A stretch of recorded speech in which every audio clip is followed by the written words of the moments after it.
Sandstorms, hailstorms in the desert. Now it's all about the fertilizer being cut off. LNG not available across the planet. Countries responding. Don't even send your fishing fleets out. Not enough diesel fuel. Gonna have to work from home again. Wow, that's a quick turnkey. I just said trained us once before.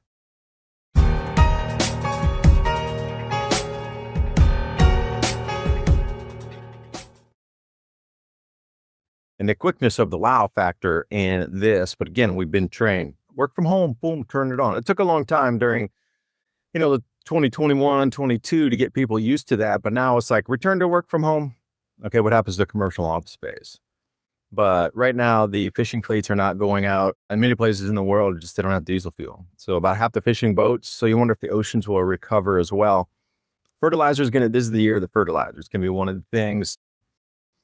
LNG plants, they're shutting, and it takes at least a month to turn them back on. And we'll take a look at the amount of tankers and fertilizer production just stranded in the Middle East and how that will affect then global food production. And that's what it's all about. If you don't feed the people, they get angry.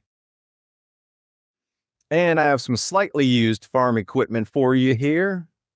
Yeah, that's what we're dealing with. That's the world, the direction it's going. India fertilizer plant shuts down. West Asia cuts LNG supplies. So full-on closure of many, not all, but many fertilizer production facility in India, as well as all other places in the world too. And the ones that are located in the Middle East have shuttered already. They're not coming back on. And even if the gas turns on minute number 1, you're still looking at 30 days until the first, granule of some sort of nitrogenousness comes out to export back to the world. There's a tweet, William Middlecook. Situation, half of available global LNG tankers are trapped in the Persian Gulf, meaning on the other side, they can't come out. So only 50%, like only half of liquid natural gas carriers in the world are even operational. So if you get it from one place, there's only 50% of the ships operating in the world that can take it to another place. That's a huge too. This is the whole supply chain being disrupted.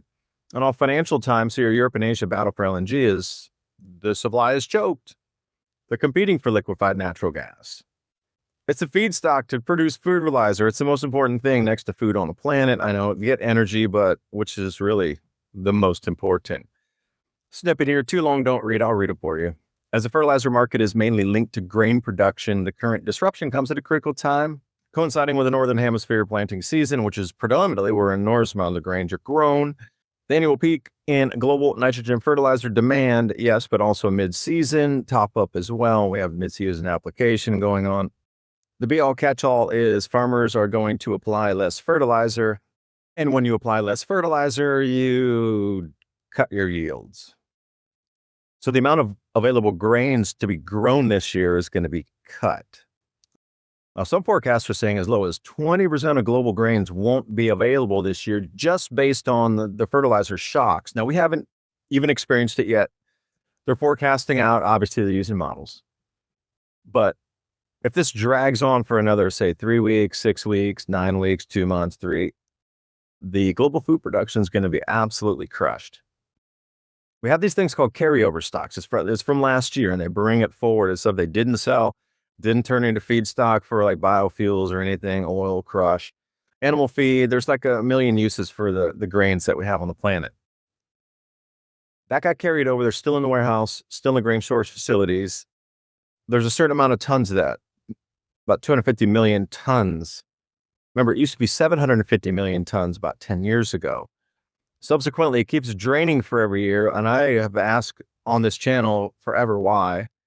Because even without the interruption fertilizer, there was going to be a point in the future where we would come over to that 0 point. If it was on that linear trend of pulling grains out every year, then we would come to 0, where what we grow is what we get. So with this disruption, we're going to knock a huge portion out of that strategic grain reserves. Just like the strategic oil reserves are releasing 400 million barrels. That's like a one-trick pony that's done once. You can't do it twice. Global grains, you can still grow some and still pull some out. So expect food prices to go up. It's an unknown on how high the prices are going to go. It's an unknown how much available fertilizer there will be. And it's an unknown how much that fertilizer is going to cost and how all those costs are going to get paid and passed on to you. But it is going to be. New numbers out of Washington show inflation is on the rise again. Another threat to you, your savings account, and your retirement. Ask yourself an honest question. Does your dollar go as far as it did 10 years ago, or 5 years ago, or even last year? What does the next decade look like for you and your savings? If your portfolio lacks exposure to gold, one of history's most reliable economic hedges, it's time to rethink your strategy. Gold has kept up with inflation and in many periods outpaced it. My friends at Noble Gold Investments specialize in helping people protect their wealth with physical gold and silver. Whether you're rolling over an IRA or making a direct purchase, their team walks you through the entire process and makes it simple. No pressure, just education and experience. And the limited time offer March bonus, get a 1/10th ounce gold American Eagle coin for new qualified accounts. Visit 2030gold.com and discover how easy it is to protect your financial future. That's 2030gold.com. Click on that link in the description box below. So just in a general sense, food prices up. So how do you protect yourself from that? Obviously, growing some of your food, knowing some of your farmers, trading with your neighbors, knowing where's your food's coming from anyway in your local area would be first step number one. Know where the food's being grown. That way you can go direct to producer and it's going to be cheaper than that middle person in the supermarkets or, the farmer's market. If you, like a friend, I know a few people who do farmer's market on fresh produce. If you go out to their place and pick it up, you're going to get a way big discount compared to what they're selling it on Saturday because they don't have to pay the little stand, and they got to rent it out and pay the city to be in there. If you go direct, you can probably get it for, I'm not going to put words in people's mouths, but substantially less than you would pay in a farmer's market just by going to where they grow the same food. You're saving them all the effort of coming in and you're going to get a lot more for a lot less price. Massive cold front going to smash, bring winter back in. Those of you planting, I got an enormous amount of trees in bloom right now. I'm going to have to cover them up. 22 Fahrenheit here in East Tennessee is where we're going to get to. So it's going to bring winter right on back. And luckily for us, the increase in CO2 is starting to green an enormous amount of the planet. You can see the vegetative index coming off of Earth Viewer here. The greening is abundant and noticeable. Now, hopefully this will help with the fertilizer shortages, but we're in that world, who knows? Bringing you to some Middle Eastern yumminess here.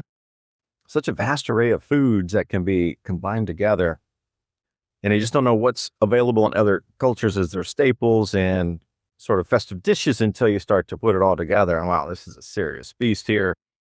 Middle East cuisine. Speaking of the Middle East, they say that there's sharks in the water. It looks like sharks. Great white shark. Oh no, Jaws is back. Oh wait, that was just Iran planting mines in the Strait of Hormuz. But notice the sharky look to it. They did that on purpose. Do they look like the red sprites in the sky? Electrified atmosphere increasing. And with the intensification of not only size, girth, density, and longness that it stays in that state. The thunderstorms that are accompanying these larger, more electrical events signified by increased sprite visibility length. This is the size of the hail now coming down in these same electrified storms, more electricity, more power. Ooh, front dented windshield. Now imagine a 50-mile front of this type of hail. The insurers are going to be well pressed to be paying for a lot of autos and just bits and bobs of autos that might not be imported because we're having all these crises. So how many cars can you damage without repairing them is the question. Now I want you to take a look. See those divots where the hail came down? Yeah, that's into the ground, and the impact popped back out and it left that, crater. Imagine what this would do to your roofs, your windows, car windows, everything in between. We got hail in the desert. Speaking of Saudi Arabia, there's a way west out by the Red Sea, a place called Taif, and they've been having record rain and precipitation events, snow events, hail events, just mad amounts of water. Record everything over the last 5 years. So this is definitely a place to look at. Xinjiang, way west China. Oh, dust storm, insane. And then following the dust storm was a blizzard, which is still ongoing. I'll get you some more images of that over the next day or so. Transition from dust into snow. Now, this is really where it starts to get wow factor fast. Half of Thailand's fishing fleet may stay in port due to diesel shortages. And those of you who've been to Thailand, you know, just it's an amazing place for seafood. And that statement alone is like, wow. So I dug in and I wanted to see how many fishing boats there were. Approximately 9,000. Now, it's not an exact, but 9,000. That means 4,500 of them are going to stay in port. Diesel shortages, and it's going to be unaffordable for many boat owners to continue to go out. But in the future, that protein will be more valuable than the diesel fuel. So that's going to reverse itself. And at the same time, Thailand orders work from home to save fuel, to push into the food production and the fisheries to be able to have food so the citizens don't get hungry and angry. Thai government require most government agencies to adopt full work from home arrangements, but that's already been proven, done. 2021, 22, COVID, boom, everybody working from home. So that's just to snap your fingers and it's done again. In Denmark, urging citizens to avoid driving as oil price spikes. Well, luckily in Europe, you have the option of public transportation. In America, not so much. So doesn't matter if whatever range on the spectrum economically a country sits in that, they're asking people to conserve fuel. Now, when will that happen in America? Soon. If it continues, we will be asked also here to put the brakes on, no pun intended. But countries are very reliant on these types of like fishing industry. You know, to tell people to work from home, okay, that's a no-brainer. We can do it again. But to have your very source of protein cut out because the fuel's too expensive, it shows the fragility of it all here. And I love Thailand. Been there a few times. Amazing seafood, just incredible fresh ingredients everywhere, but they need fuels to produce all that. Same with every country. I don't care if you go to Japan. Love that place. Been to Japan many a time. They are very fuel conservation heavy anyway, but they're still running into problems in Japan. Anywhere in Asia is going to get smacked first, but when the faucets turn back on, it will be fed first. And their economies will start again. But here's there's going to be some sort of ratio.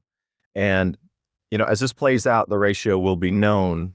Well, that was interesting, but matches with the golden ratio.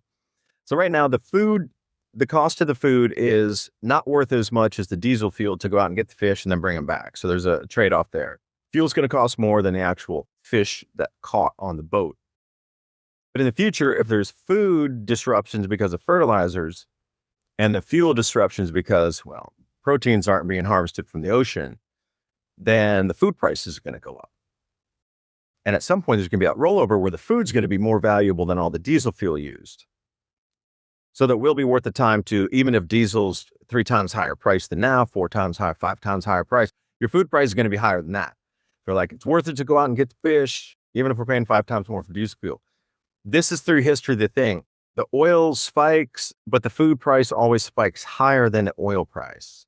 And if you look the video 2 days ago I had all those FAO charts from the 1970s and the oil spikes, and then Ukraine invasion. I encourage you to check it out. I did all those charts to show you.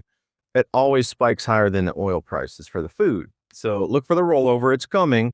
Again, this is just a distant early warning. You look out, no exact date, but in the future sometime. So here's your modern map of Iran, Iraq, Saudi Arabia, the Gulf Coast countries and the association, the GCC, Qatar, and the Dubai and Emirates. Well, Dubai is only one emirate of the United Arab Emirates. Let's go back in time a sliver. Take it back to this. The Grand Continent. You might see Grand Tartary there, Arabia, which is Arabia, down where we're looking in the Middle East there, in Persia. So this map's going far back in time. And you can see how much more consolidated the world is. Notice there's really not what is considered countries, like kingdoms and regions that are. But since that time, it's all been broken up into super little tiny pieces controlled in different farming techniques for economy and human workforce, energy. So what cycle are we repeating here is the question. And is our history even the truth of what we're being told? So it's interesting how these really old maps still have these same areas, Persia. Just today, we've relabeled it. Like I say, we split everything amongst different rulers to have even a smaller slice of a larger pie, because that's more difficult to control a larger pie than a small little cherry on the pie. This is the way the world's spinning. Food's going to continue to go up. It's going to be a slow grind up. You're not going to wake up one day and things are 5 times higher price. It's going to be a slow grind. 25 cents this week, 50 cents next week, another 25 cents the next week, 32 cents the next, a month later, and you're already up $1.20 or something for fuel. And it's going to be the same for the food. And, my question is this meant to do this? And is it going to extend out for months and months and months and months? And then everything's just going to get to such an affordable state that we are going to absolutely need to shift the economy. I want to say it's not like shift the way we do it. I'm talking about an entirely new system based on stable coins. They've talked about this forever, the switch into systems. There can't really be a parallel system of a world economy. One needs to go away and the other needs to come out as the dominant economy. So is this the play right now? And just people are taking advantage of it to move into this new, not going to say global currency, but global standard for payments, cross-border payments, settlements. Just a random question for a Saturday night. Anyway, thank you for watching. Hope you got something out of the video. My Patriot Supply and Adapt 2030, 1 week, 3 day, or 1 month food supplies. Dip your toe in that. Links in the description box below. Every purchase you make helps keep this channel on air, bringing information just like this, as well as trulymarket.com, heirloom and organic seeds for any grow zone on the planet. We're going to need to grow some of our own foods. That's a great start too. I like the seeds, great quality, incredible emergence off of that and germination, and what I consider very solid pricing. So take a look at what they have. Please share with your friends and families. Algorithms, none too kind sharing this information, so you're going to have to copy the link and then send it out. But please, it's a very important conversation about fertilizers and food prices. Do you have a plan for that? You know what's coming. If this doesn't stop, that's the net. That's all roads lead to Rome on that. But hey, maybe this thing could stop tomorrow and I'll delete the video. See you next time. Bye for now.